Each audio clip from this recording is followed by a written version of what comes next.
સમી તાલુકાના નાની ચંદુર ગામે ખેતરમાં ભીષણ આગની ઘટના બની છે।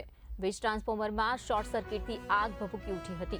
પિયતનો સામાન આગની ઝપેટમાં આવ્યો છે, જ્યાં 200થી વધુ પાઇપના બંડલ બળીને ખાખ થયા છે, તો 2 મશીન અને ઘાસચારો પણ આગમાં સ્વાહા થઈ ગયો। ખેડૂતને લાખો રૂપિયાનું નુકસાન પહોંચ્યું છે। ગામ લોકોએ પાણીનો છંટકાવ કરીને આગ પર કાબુ મેળવ્યો હતો। સમયસર આગ બુઝાતા મોટી જાનહાનિ ટળી હતી। आज नानी चंदूर गामे ठाकुर सोनाजी वस्ताजी रहे नानी चंदूर मुकामे खेतरनी अंदर पोतानो कायमी वसवाट करे छे। एमने शॉर्ट सर्किटना कारणे घासमां आग लागवाथी मोटा पाये नुकसान थयेल छे, जेमां पाणीना पाइपो, पाणीना 2 मशीनो अने गाय माटे घासचारा माटे राखेली सार बधी बळीने खाक थई गेली छे।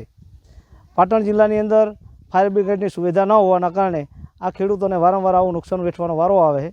मोटा भागे नुकसान थाय छे, पण छतां तंत्रनी बेदरकारीना कारणे खेडूतोने मोटा पाये नुकसान थाय। जे अंदरथी आग लागे पड़ी जवाथी जे आगनी घटना बनी तेनी अंदर कया कया प्रकारनुं नुकसान है, शुं बळीने खाक छे? मोटा पाये तो पाइपोनुं नुकसान छे, पाणीना पाइपोनुं 2 जेवुं नवी पाइपो हती अने बीजा पण नाना जूना पाइपो हती, बधी बळीने खाक थई गेली छे।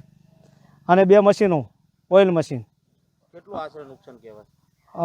4 થી 5 લાખ રૂપિયાનું નુકસાન કહેવાય આશરે। શું નામ તમારું? મારું નામ મણકર સોમાભાઈ ગાંડાભાઈ, રહેવાસી નાની ચંદુર।